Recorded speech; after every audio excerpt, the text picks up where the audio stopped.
ताई, तुम्ही तुम्ही हे इथं काय करताय? लय नाटकं करू नकोस हं? जसं काही तुला काय माहीतच नाही. कुठे आहेत हे?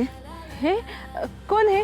माझा नवरा, हो, जो तुझ्यासोबत इकडं आला होता. हा ते इथं कशाला येतील? तुम्ही बिना उगाच संशय घेता. ए नाटकं बंद करा तुझी. माझ्या समोर लय हुशारी नाही करायची. एकटी झाडाखाली पानं मोजत बसली होतीस आणि मला बघून लपलीस. हा अहो नाही ताई, मी तुम्हाला बघून नाही लपली. माझं नवरा आलं घरी पोराला भेटायला. मला बघितलं की म्हणतो नांदायला चल. अहो तुम्हाला लय मारतो दारू पिऊन. मला तिकडे नाही जायचं परत, म्हणून मी इथं लपून बसली. अहो तू खेळेल काय वेळ मुलाशी आणि नंतर निघून जाईल. खरं सांगतेस ना? बाई, माझ्याशी खोटं वागलीस ना तर लय महागात पडल. लक्षात ठेव. असा लगेच कसा गायब झाला माझा नवरा?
लाली पाठलाग करत बाहेर सुद्धा यायला लागली. आता आर्याच्या प्रकरणापासून तिला संशय येतोय का? काल रात्री सुद्धा ती भांडली. त्या शालिनीला काहीतरी सांगायचं होतं. देवीसिंग माती खाल्लीस तू, तिला काहीतरी सांगायचं ते ऐकायचं होतं. स्वतःच बोलत बसलास काहीतरी.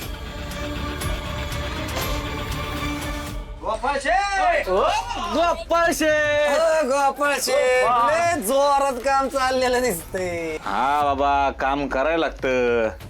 आमचा हातावर पोट आहे, कष्ट करावं लागतंय.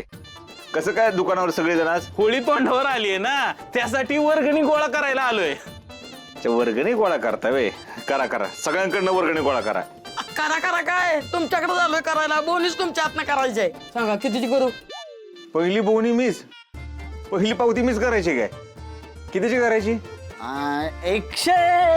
नाही नाही, 501 ची करा गोपाळ शेठ. 501?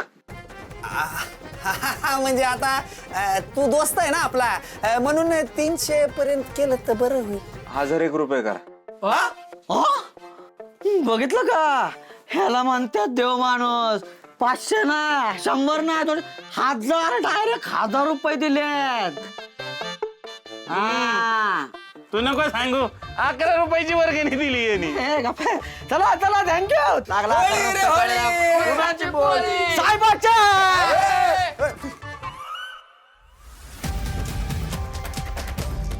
लालीजी दुकानावर आता कुठं गेला होतात? कुठं नाही का हो? मी आले होते, बघून गेले तुम्हाला. तुम्ही नव्हतात. मगाशी आलतो तुम्ही. कुठं होतो मग? मी हा, मी गोडाऊन मध्ये असेल.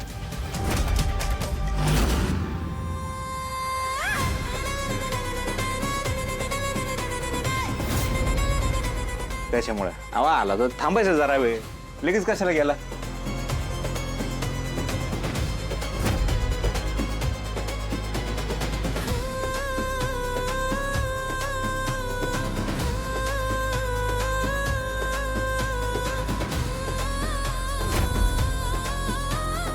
गोडाऊन मध्ये गेला होतात का कुठल्या झाडाखाली गेला होता?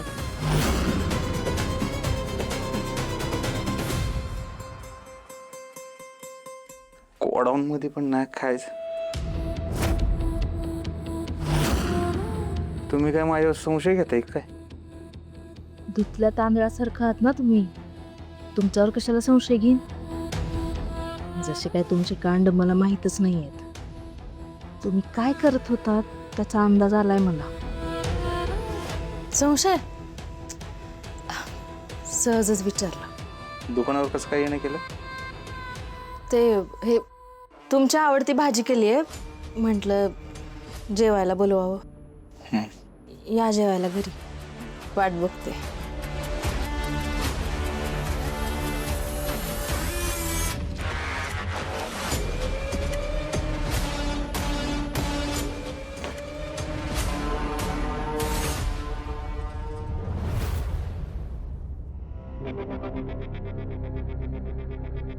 या चमच्याने त्या डब्यातली 2 चमचे पावडर त्या वाटीत घ्या आणि त्यात अगदी थोडं पाणी घाला.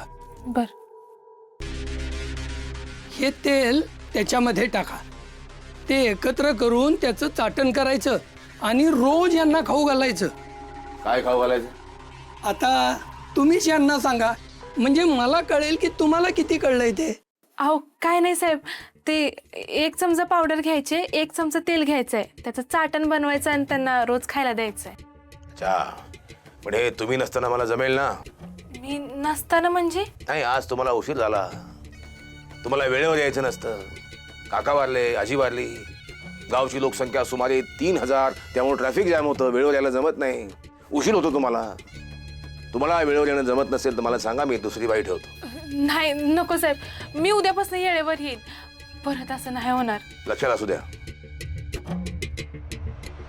जामकर साहेब,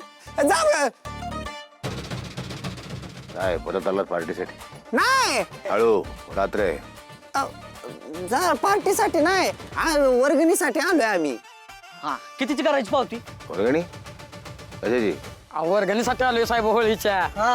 साहेबांची परवानगी घेतली का? कोणत्या साहेबांचं? कुरोली पोलीस स्टेशनचे इन्चार्ज इन्स्पेक्टर मार्तंड जामकर यांची परवानगी घेतली का? आता ती तर तुम्ही द्यालच की. आता तुम्ही काय होळी साजरी करायला नाही म्हणणार आहे वय? तुम्ही 30 गोष्ट किती वेळा सांगायची तुम्हाला? गावात मूर्त्या पडतात, माणसं मरतात, गावात तुम्हाला उत्सव करायचा, होळी साजरी करायची, तुम्हाला परवानगी मिळणार नाही, वर्गणी त्याहून मिळणार नाही. घेतला नसल द्यायची तर नाही म्हणा की.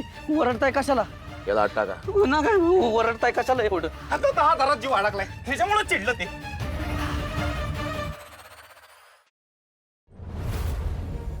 ऋतिक, यंदा ना आपण चोरी उभा करू. यंदा मी नाही कशात भाग घेणार. माझी आई नाही ना.